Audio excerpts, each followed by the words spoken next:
The apartment always sounds louder at night, as if the silence is trying to say something it's been holding all day.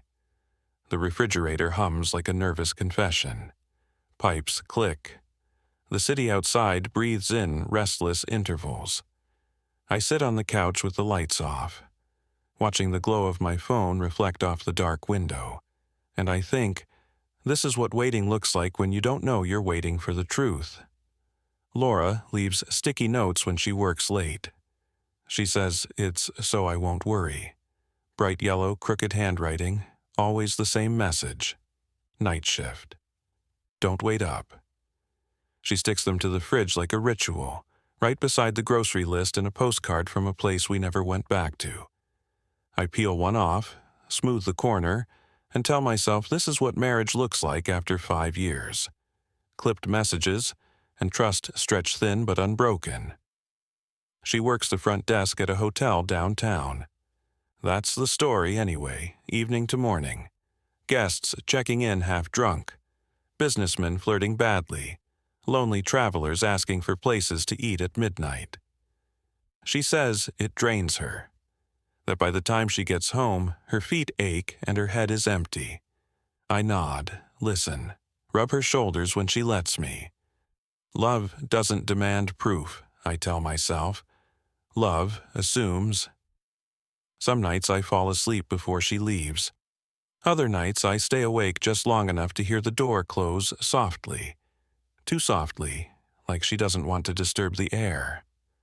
The lock clicks. Footsteps fade. Then the apartment exhales again, relieved to be just me. I don't follow her. I don't ask questions. I pride myself on that restraint, the way some men pride themselves on jealousy. I work days, so night belongs to Laura. I microwave leftovers and eat standing up, scrolling through nothing, replying to no one. Sometimes I pour a drink and hold it longer than I drink it. I imagine her behind the polished counter, hair tied back, that professional half-smile she practices in the mirror. I imagine men noticing her and moving on. The fantasy comforts me because it has boundaries. When she comes home in the morning, the bed dips under her weight, careful, respectful. She smells like soap and something sharper, coffee maybe, hotel air. She slips into sleep quickly, as if exhaustion is a switch she flips. I watch her sometimes, the way her face relaxes when no one is watching her anymore. I think, this is intimacy, being there without being seen. There are signs, of course. Signs only mean something in hindsight. At the time, they are just details without a pattern. Laura showers longer. She shaves even when she says no one sees her legs. She wears nicer underwear under plain clothes. I notice, register, then fold the thoughts away like unused tools. Once, half joking, I ask if the hotel ever slows down at night. She laughs too quickly and says, "You'd be surprised." Then she kisses my cheek and checks her phone. The moment passes. Moments always do. Trust is a habit. You practice it until it feels natural. I've practiced it every night, alone in our apartment, convincing myself that love is measured by how little you interrogate happiness. Laura never gives me a reason, I insist. Fatigue isn't a reason. Distance isn't a reason. A marriage is allowed to have shadows. At 1:17 a.m., I stand in the kitchen and read the sticky note again, though I've memorized it. My reflection in the microwave door looks older than I feel. I think about sending her a message, but decide against it. Don't wait up works both ways. I turn off the last light and lie in bed, the empty half cool and undisturbed. Somewhere in the city, my wife is awake, living a life that runs parallel to mine, close enough to touch, far enough to hide things in the dark. I close my eyes, believing, truly believing, that this is normal. That belief is the first lie. I don't notice the money at first. That's the thing about small changes. They slip into your life quietly, like new sounds you stop questioning after hearing them twice. The grocery card balance is higher than it should be. A restaurant charge appears on a night we both agreed we were saving. Laura shrugs when I mention it, says overtime paid better than expected. I accept that explanation because I want to. Want is heavier than doubt, but the numbers keep whispering. An extra envelope of cash in her wallet when she asks me to grab her ID. Bills folded too neatly, not like change or tips. I hesitate before saying anything, my fingers lingering just long enough to count without counting. Later, alone, I replay the moment and tell myself I imagined it. Imagination is dangerous that way. It pretends to be curiosity. Her clothes change next. Not radically, not enough to accuse, just intention. Dresses that don't wrinkle easily, coats that fit differently, sharper at the waist. Shoes that look less like something you'd stand behind a desk in for 8 hours and more like something meant to be taken off by someone else's hands. She used to dress for comfort. Now she dresses for effect. Or maybe she always did and I only just started seeing it. The perfume is what unsettles me most. She used to smell neutral, soap, detergent, a trace of shampoo, practical scents. Now, there's something warmer, heavier. It clings. It doesn't disappear after a shower. When she brushes past me in the hallway, the smell lingers like a hand I didn't feel touch me. I ask, casually, if the hotel changed suppliers. She smiles and says, "You notice everything." The smile doesn't reach her eyes. I lie awake after she leaves for another night shift, staring at the ceiling, replaying a dozen small moments that felt off. Her phone always face down. The way she steps into another room to take calls. How she laughs less freely now, like she's conserving it. None of it proves anything. That's what makes it dangerous. Proof would be easier. Proof would give me something to fight. Instead, I get intuition. And intuition is lonely. I start paying attention in ways I never did before, not spying, observing. There's a difference, I tell myself. I note how she straightens her hair before leaving, even when it's midnight. How she checks her appearance in reflective surfaces, glass doors, dark screens. I notice how tired she claims to be, yet how alert she looks when she steps outside, like fatigue is a costume she puts on later. Once, she comes home with a bruise high on her thigh, half hidden. She says she walked into a counter at work. I joke about reckless hotels. She laughs. We don't mention it again. I should have asked more. I know that now.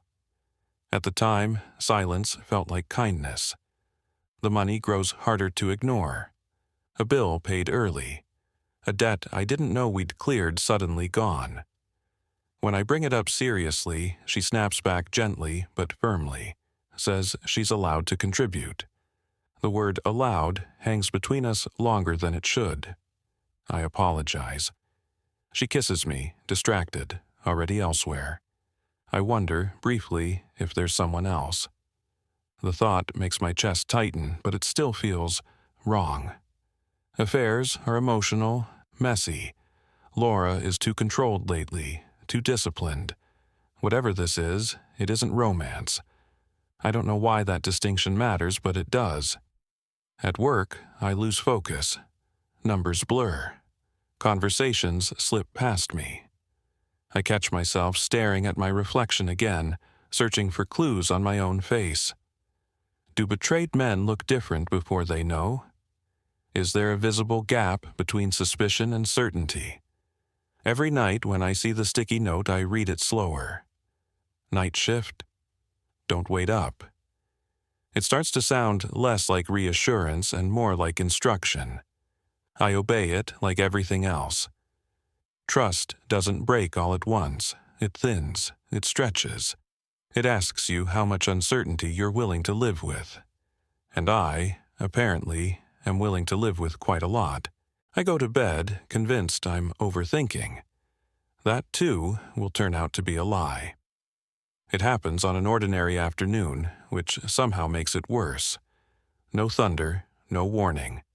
Just a break room that smells like instant coffee and burned toast, fluorescent lights buzzing like tired insects. I'm half listening to Mark from accounting while he scrolls on his phone, laughing too loudly for the size of the space. "You gotta see this shit," he says, turning the screen toward me without asking. Telegram is wild. I don't care about Telegram. I barely care about Mark. I lean in out of politeness, expecting memes, scams, maybe some political nonsense. Instead, I see a grid of photos. Women posed carefully, professionally. Soft lighting, controlled smiles. Price lists scribbled in bio sections under names that sound false in obvious ways. Then my eyes stop working properly. "Scroll back," I say, too fast.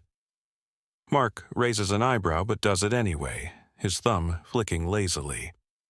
Another photo fills the screen. A woman on a hotel bed, sheets white, dress darker. Her head is tilted just slightly to the left, a habit I've seen in my bathroom mirror 1,000 times. The smile is different, practiced, curated. But the eyes don't lie, they never do. That's Laura, not a look-alike, not similar. Her. The curve of her collarbone, the tiny birthmark just below it, faint but unmistakable. I once kissed that mark absent-mindedly while she was brushing her teeth. The memory hits so hard it feels physical. The name on the profile isn't hers. The caption talks about discretion, availability, exclusivity. Emojis soften the language, pretend it's harmless. My mouth goes dry. "That one's popular," Mark says, grinning. "Guys are crazy about her." I nod, somehow. My face must still work because he doesn't notice anything wrong. He laughs again, scrolling on, already bored. To him, it's content. To me, it's reality tearing open. I excuse myself and go to the bathroom, lock the stall, sit down like my legs have been cut loose from the rest of me. The buzzing lights follow me in here, relentless. I stare at the pattern on the door while my brain tries, fails, to reorganize the world. Laura doesn't work nights at a hotel. Laura poses for men who pay to touch her. The words don't fit together yet. They bump against each other, incompatible shapes. I tell myself it could be fake, photos stolen, deep fakes, anything. But denial collapses quickly when precision is involved. No one fakes a scar from a childhood bicycle accident on the knee. No one invents the way she presses her lips together when she thinks she's being watched. I don't cry. That surprises me. What I feel is colder, sharper, like the moment before a bone snaps. Back at my desk, I work mechanically, fingers moving from muscle memory. Numbers behave, emails send. On the outside, nothing has changed. On the inside, I'm cataloging everything I've ever believed and marking it as suspect. I think about the perfume, the money, the nights. It lines up too well now, like a puzzle I'd refuse to assemble because I didn't like the picture on the box. I don't tell anyone, not Mark, not my sister, not even myself, properly. Naming something gives it weight and I'm not ready to hold it yet. I saved the channel name in my head without writing it down. I don't follow it, I don't click anything, I don't need more proof. That evening, when Laura kisses me before leaving, I notice how careful she is.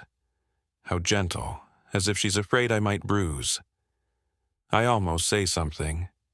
Her name sits at the back of my throat, loaded with a meaning it didn't have yesterday. Instead, I smile and tell her to drive safe. The lie tastes bitter. So does the truth I keep swallowing. When the door closes behind her, I don't read the sticky note. I already know what it says. I sit alone in the dark, replaying that image on Mark's phone over and over, burning it into memory. Not for pain, for clarity. Whatever Laura is doing, she is doing it deliberately. publicly enough to be shared in a Telegram channel, carefully enough to survive discovery, until now. And the worst part, the part that crawls under my skin and stays there, is this. She didn't think I'd ever see it. She was right until she wasn't. I don't confront her. Not that night, not the next morning when she crawls into bed beside me, smelling faintly of soap and something sweeter underneath. Something that now feels loud. I lie there with my eyes closed, counting my breaths, pretending sleep while my mind sharpens itself into something methodical and cruel. If I speak now, I'll lose control of the narrative. Whatever this is, whatever she is doing, it has rules, patterns, proof. I need those more than I need relief. So I wait. The next evening, I tell her I'm working late. The lie feels light, almost easy, which scares me. She nods, distracted, already halfway gone. No sticky note this time. Just her keys, her coat, that deliberate glance in the hallway mirror. I watch her leave with the quiet attention of someone attending a funeral they haven't accepted yet. I give her a 30-minute head start. The city at night looks different when you aren't part of it, when you're observing instead of living. Streetlights smear into reflections on my windshield. Every red light feels personal. I park across from the hotel she's mentioned so casually for years, a modern building with glass doors and a polished sign glowing white against the dark. For a moment, I hope. I hate that part of myself, the desperate, foolish part that still wants an explanation that won't destroy everything. I tell myself maybe the channel is fake. Maybe this is all some elaborate misunderstanding. Maybe I'll walk inside and see her behind the desk, bored, professional, exhausted. I step into the lobby. It smells like citrus and cleaning chemicals. Late-night quiet. A young man behind the desk looks up and smiles automatically. The smile dims slightly when he sees my face. Something about me must already look wrong. "Can I help you?" he asks. "I'm looking for my wife," I say. My voice sounds normal. That feels like a betrayal of its own. "Laura Miller. She works the night shift." He frowns, typing something into the computer. The click of keys feels far too loud. Then he tilts his head, tries again, slower. "There's no employee named Laura Miller here," he says carefully. I wait for the rest of the sentence, the correction, the alternative spelling. It doesn't come. "She's been here for years," I insist, hating how weak it sounds the moment it leaves my mouth. "Front desk, nights." He shakes his head, glancing at the screen again as if hoping I'll be right. "I've been here 2 years. I know everyone on staff. Sorry." Sorry. The word lands softly, but the damage is immediate. Something inside me collapses. Not dramatically, not all at once. It just gives up. Like a support beam quietly snapping in a building that hasn't realized it's falling yet. "Are you sure?" I ask. He nods. "Positive." I thank him. I don't know why. Politeness feels absurd, but it's the last normal thing I have. I walk back to my car with a strange calm, like I've stepped outside my own body and left the reactions behind. I sit there with the engine off, hands on the steering wheel, staring at the hotel doors as they open and close for strangers. None of them are my wife. None of them ever were. The lie collapses exactly the way lies usually do, not with chaos, not with shouting, just with absence. A missing name in a system. A months-long performance revealed to have no stage. I don't follow her. Wherever she is, it's not here. The realization pins me to the seat harder than anger ever could. I laugh once, quietly, involuntarily, and then stop because even that feels undeserved. When I get home, the apartment feels smaller. Our photos on the wall look suddenly staged, like props. I notice details I never questioned before. The drawer that's always locked, the phone charger she keeps in her purse, the way she never talks about coworkers by name. This wasn't a mistake. It wasn't a short detour. It was a parallel life built carefully, patiently, right beside me. When Laura comes home near dawn, I'm awake, pretending sleep again. She moves slowly, checking me like she always does. I feel her weight on the bed, her breath near my shoulder. For the first time since I met her, I feel nothing familiar. As she drifts off, I stare at the ceiling and think one simple, devastating thought. I don't know who I married. And now that I've looked behind the lie, I know I won't be able to pretend again. I don't sleep much after that night. Sleep requires innocence, or at least the ability to suspend disbelief, and I no longer have either. Instead, I lie beside Laura and listen to her breathe, steady and untroubled, as if nothing in the world is fractured. I wonder how many nights she has slept like this, carrying secrets that heavy, and whether they ever tried to crawl out of her dreams. If they did, she never showed it. I wait 3 days before I act, 3 days of watching, of noticing how easily she switches roles. Wife in the mornings, soft voice, loose clothes, casual touch. Stranger by evening, focused, controlled, already gone before the door closes. I realize then that whatever guilt she might have felt once has long since been metabolized into routine. Guilt burns energy. Routine conserves it. On the 4th day, I create a fake account. The process feels surreal, like forging a passport into a country I was never meant to enter. New email, new name, a photo pulled from some forgotten corner of the internet. I hesitate only once, my finger hovering before clicking Create. This is the line, I think, but the line was crossed long before this. I'm just finally looking down. It doesn't take long to find the agency. The Telegram channel branches outward like a nervous system. Links to links, quiet recommendations wrapped in jokes, emojis masking transactions older than shame. Discretion is the selling point. Everyone pretends they're doing something rare, something secret. But it's not rare, it's industrial, and there she is. Not just a picture this time, a profile, availability windows, rates, rules written with polished efficiency.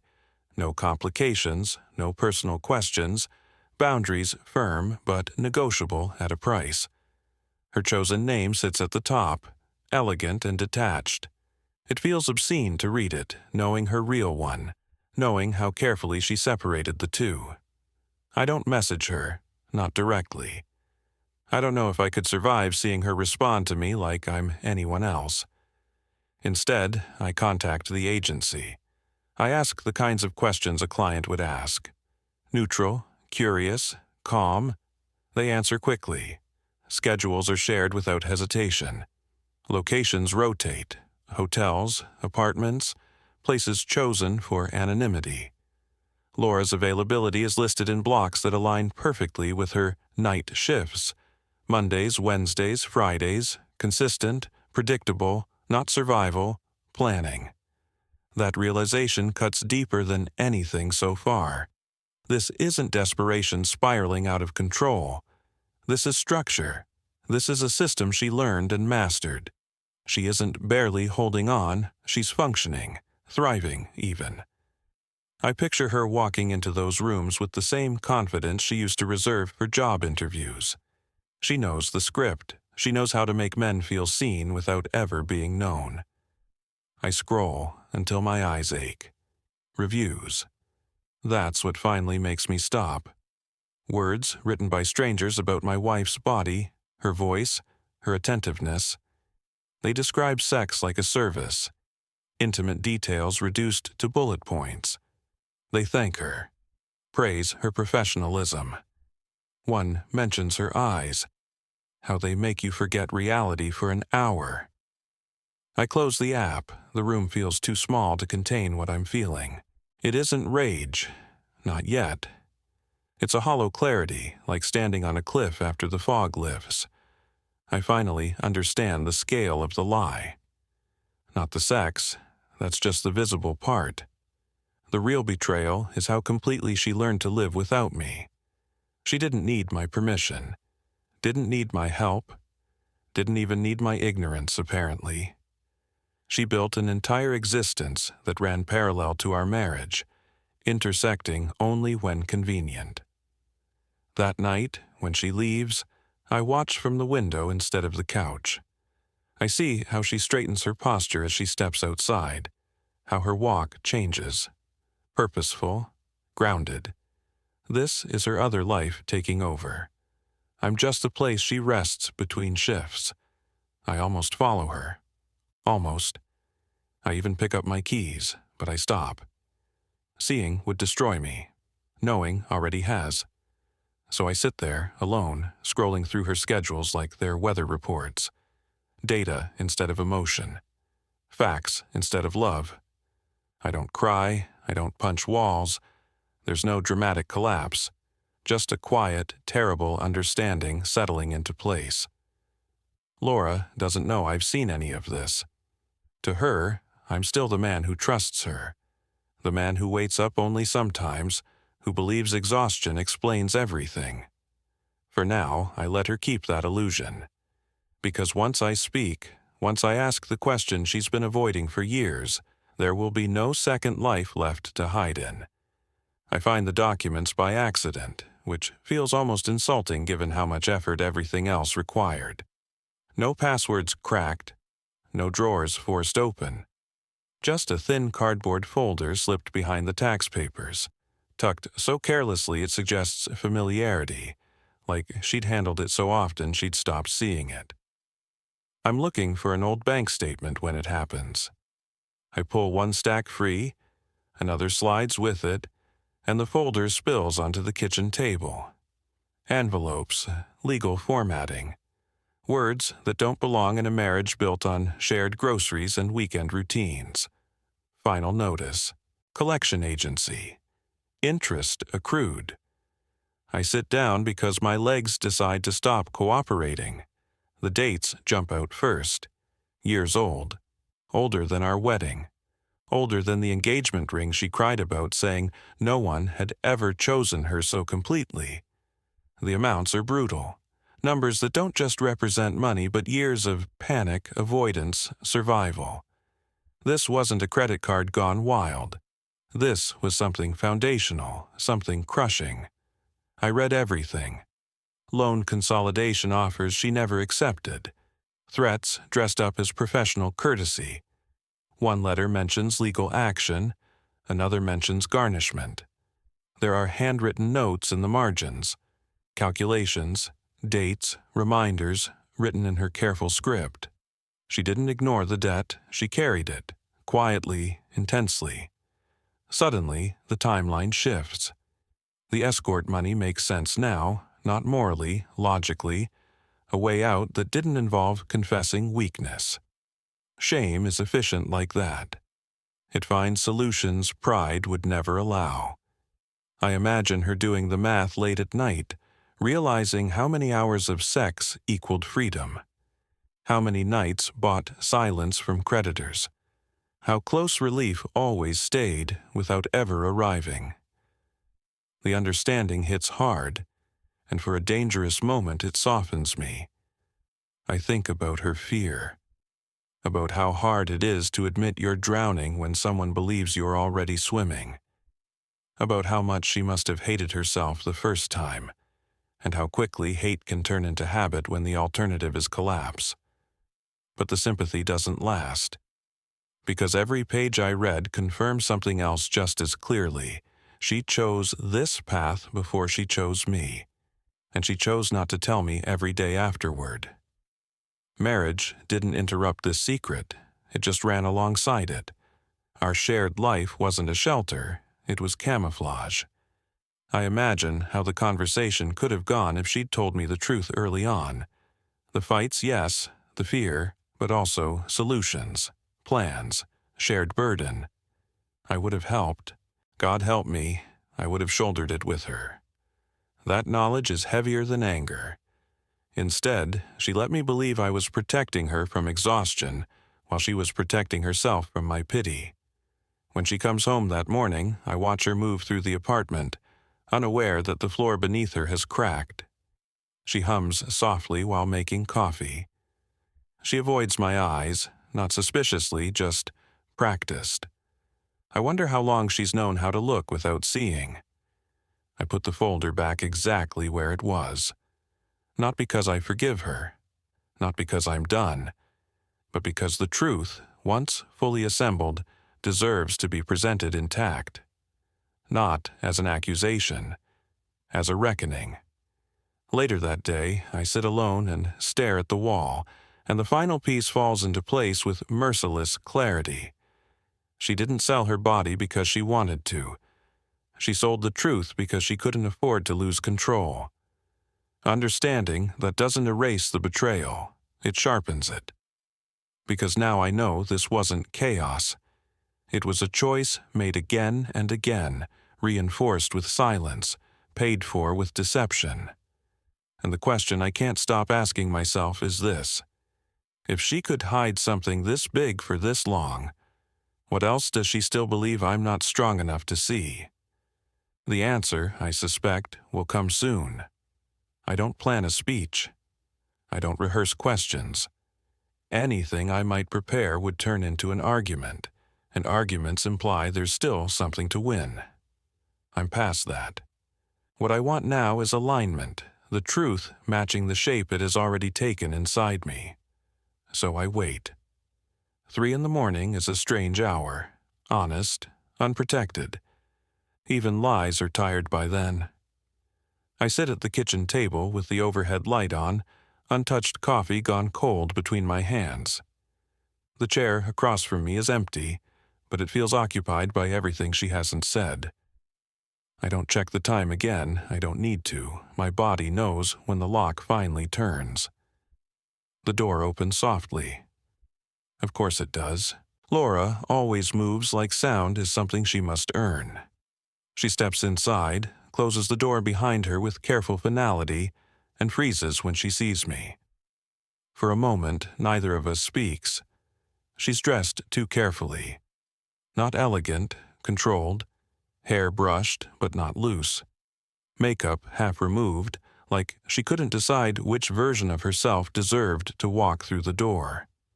Her eyes flick briefly to the table, then back to my face, already searching for damage. "Why are you up?" she asks. Her voice is neutral, but there's tension underneath it. A professional tone, stripped of affection. The voice she uses when she doesn't want follow-up questions. That alone tells me everything. I was waiting, I say, not for you, just waiting. I watch how she processes that, how her shoulders tighten almost imperceptibly. She sets her bag down slowly, deliberately, like sudden movements might change the outcome. "Is something wrong?" she asks. I almost laugh. Instead, I gesture to the chair across from me. She hesitates, then she sits. Up close, she looks exhausted in a way sleep won't fix. Her face holds two competing expressions, preparedness and fear. She knows something is coming. She just doesn't know how much I know.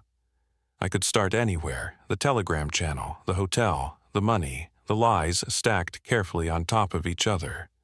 But I don't.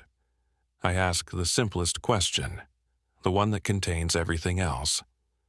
"How long?" I say, keeping my voice painfully calm. "Have you been lying to me?" The silence that follows isn't empty, it's full of calculations. Her eyes drop to her hands. I see her swallow. She doesn't deny it. That, more than anything, confirms I've stepped into the truth. "I didn't mean to," she says finally. The sentence is almost laughably inadequate, like a bandage slapped onto a fracture. "How long?" I repeat. She grips the edge of the table, hard. Her knuckles go white. When she looks up at me again, something in her expression has cracked. Not broken, but split enough to let something real through. Almost 4 years, she whispers. 4 years. The words move through me slowly, like poison traveling a known path. Almost our entire marriage. Almost every version of us I thought was real. Every night shift? I ask. She nods once. Just once. I lean back in my chair, suddenly tired in a way that feels cellular. I think about every time I defended her absence, every time I dismissed my own doubt as insecurity. Loyalty is cruel like that.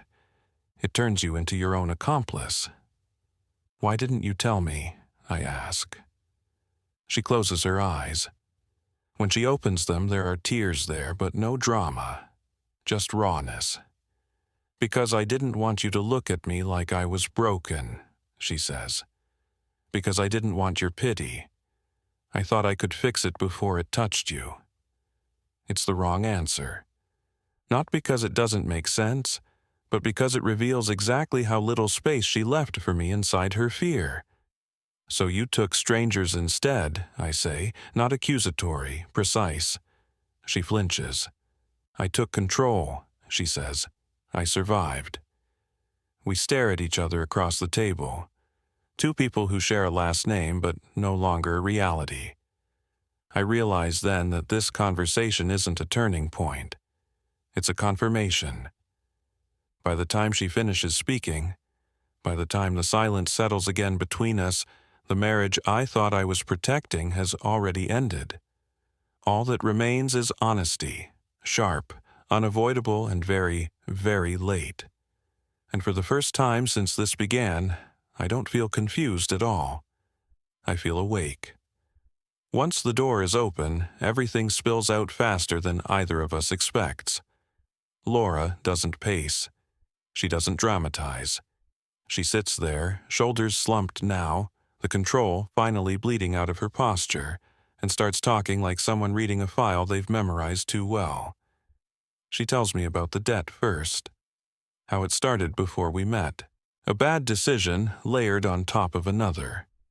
A signature she didn't fully understand. Interest she underestimated. Panic that snowballed into paralysis. By the time we were dating, she was already drowning. By the time I proposed, she was underwater and pretending she could breathe. I kept thinking I'd handle it, she says, staring at the table. That if I told you, I'd lose you. Or worse, you'd stay, but look at me differently forever. Her voice shakes on that last word. She tells me about the first time she went to the appointment. Not with tears, not with hysteria. With shame. Pure and concentrated. She says she cried afterward, scrubbed herself raw in the shower, swore it would never happen again. Then she checked her account balance. Then she checked the dates on the notices. Then there was a second time. And after that, something inside her shifted. Not relief, efficiency. She learned how to compartmentalize. Learned which version of herself to bring out and when. Learned that sex could be reduced to a transaction if she refused it intimacy. She chose control over collapse. I never stopped loving you, she says quickly, as if afraid I'll interrupt. That part was real. Coming home to you was the only place I felt like myself. I almost ask which self she means. I don't. She tells me how the money made it impossible to stop. How every step forward chained her harder to the next lie. How telling me later would have required admitting she'd already gone too far. She says she waited for a moment when it would be over, when she could confess from a place of resolution instead of ruin. That moment never came, she whispers. I ask her if she ever enjoyed it. The question hangs there, cruel and necessary. She hesitates. That hesitation hurts more than any answer she could give. Sometimes, she admits finally. Not the sex, the distance, being wanted without being seen. It felt safer than needing someone. I nod slowly. That admission cracks something deep in me. Because now I understand. The secret didn't just protect her from creditors. It protected her from vulnerability, from needing me the way marriage demands. I was more afraid of your pity than your anger, she says. Anger would have meant you still respected me. Pity would have destroyed me. It's the most honest thing she said all night, and it devastates me. Because what she never understood, what she never trusted enough to test, is that I could have carried her fear without reducing her to it. Instead, she carried it alone, then dressed it up and sold it piece by piece until it became unrecognizable even to her. By the time she finishes, the sun is threatening the edges of the windows. The confession leaves her emptied out, exposed in a way I've never seen. She looks smaller now, human. She reaches for my hand, stops halfway, lowers it again. I'll quit, she says. I swear. I'll tell whoever I have to. I'll get help. I'll fix this. Just don't leave. The word leave lands like a blade pressed gently against my ribs. Not stabbed, just there, waiting. I look at her, really look. At the woman who loved me and lied to me with equal conviction. At the woman who built a life parallel to mine because she didn't believe I could stand beside her in the dark. I want to forgive her in that moment. Forgiveness would be easier than what comes next. But forgiveness doesn't rebuild trust. It just quiets the noise temporarily. Trust would take time, distance, space to breathe without constantly checking shadows. I believe you, I say finally. But belief isn't the same thing as safety.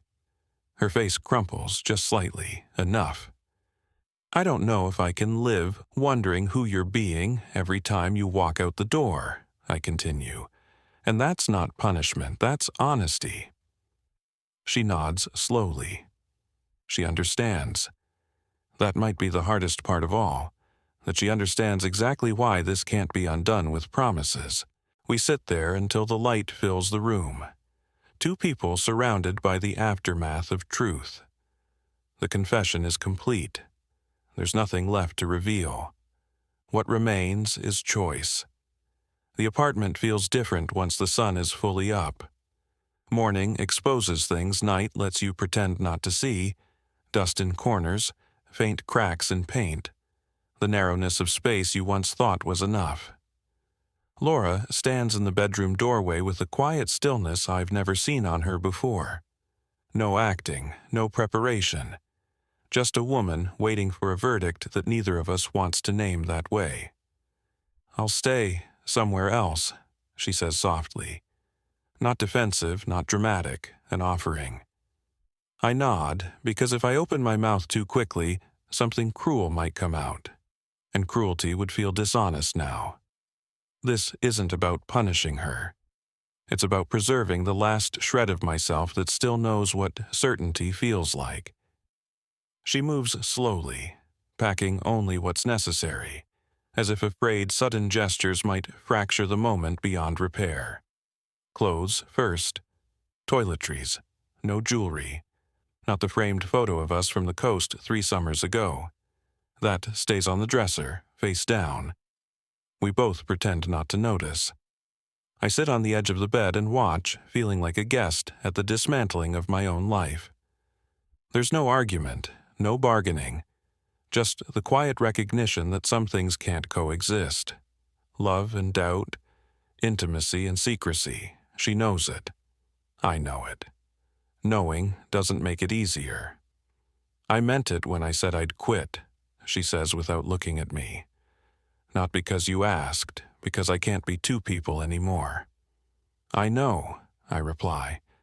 And I'll deal with the rest, she continues.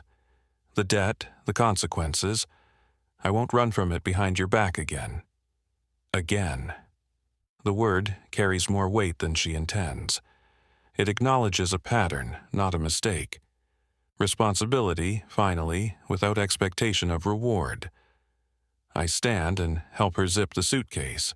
Our fingers brush accidentally, and the contact feels foreign, like touching someone after a long coma, and realizing they aged without you. "Where will you go?" I ask. "Anna's," she says. "She knows enough." Enough. Everyone seems to know enough except me, always just shy of reality until it's unavoidable. At the door, she hesitates. This is where apologies usually come. Grand ones, cleaning promises. I wait, curious despite myself. "I'm sorry," she says instead, barely above a whisper. "Not just for the sex, for deciding you couldn't handle the truth." That lands harder than anything else she's said, because it names the real betrayal cleanly, without excuses or fear attached. "I hope someday," she adds, "you stop wondering if any of it was real." I meet her eyes then, and for the first time, there's no anger left there, just fatigue, understanding. "Some of it was," I say. "That's the problem." She nods. She doesn't cry, neither do I. Tears would suggest something unfinished between us. But this is finished. When the door closes behind her, the sound echoes longer than it should. I stand there until it fades completely, until silence returns to its natural shape. The apartment breathes again, uncertain but honest. I spend the day moving through rooms like a man learning the layout of a new place. I don't delete her number. I don't block her. Distance doesn't require erasure, just boundaries. That night, for the first time in years, there's no sticky note on the fridge. No reminder, no instruction. I lie down alone and don't wait for anything. Because sometimes choosing yourself doesn't feel like triumph. It feels like grief applied correctly. Time doesn't heal the way people like to promise it does. It doesn't close wounds or erase memories. It just creates distance. Enough space for pain to stop screaming and start speaking in a normal voice. Weeks pass, then months. The apartment empties itself of Laura in small, unceremonious ways. Fewer stray hairs in the drain. No unfamiliar perfume trapped in fabric. Silence that belongs to me instead of reminding me of absence. I learn how to live alone again. At first, it feels like punishment. Too much quiet, too many evenings with nothing demanding my attention. But slowly, it becomes something else. Stable, predictable, honest. I wake up knowing exactly who will be in my bed and what story my day will tell. There's relief in that, even if it comes wrapped in loss. Laura and I don't speak much. A few messages at the beginning. Practical things, logistics. She never pushes. I think she knows better than to ask for absolution. Eventually, the contact fades naturally, like a scar that stops aching when the weather changes. One evening at work, months later, I hear laughter behind me. Someone scrolling. Telegram again.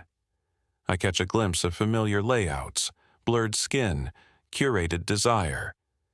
My body reacts before my mind does, tightening, bracing. I turn away immediately, close my laptop, step outside for air. Some doors, once opened, don't need to be walked through again. I don't hate Laura.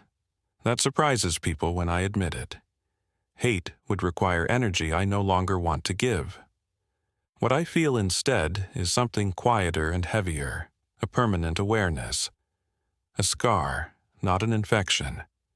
I know now how easily intimacy can become performance, how close devotion can live to deception without either one noticing. I used to think betrayal was about sex, about bodies crossing lines, about touch. That's the clean version, the dramatic one. I understand now that betrayal begins much earlier. It begins when someone decides you're not strong enough for the truth, when they choose control over cooperation, when secrecy becomes a lifestyle instead of a necessity. Sex was just the currency Laura used.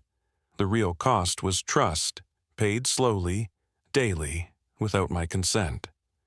I don't regret loving her. That version of me was honest, loyal, capable of trust without surveillance. I'd rather live as someone who was deceived than as someone who never believed at all. That matters more than I expected it to. Some nights, I sit in the quiet and think about how close parallel lives can run without touching. How easy it is to miss the signs when love teaches you to look away. I don't punish myself for that anymore. Awareness isn't retroactive. Life moves forward. It always does. And so do I, lighter now, not because the weight is gone, but because I know exactly what I'm carrying. I don't wait up anymore. I don't read sticky notes that aren't there. I don't confuse silence for peace or distance for safety. I understand, finally, that trust is not the absence of doubt. It's the presence of truth. And without that, no amount of love can keep a life from splitting cleanly in two.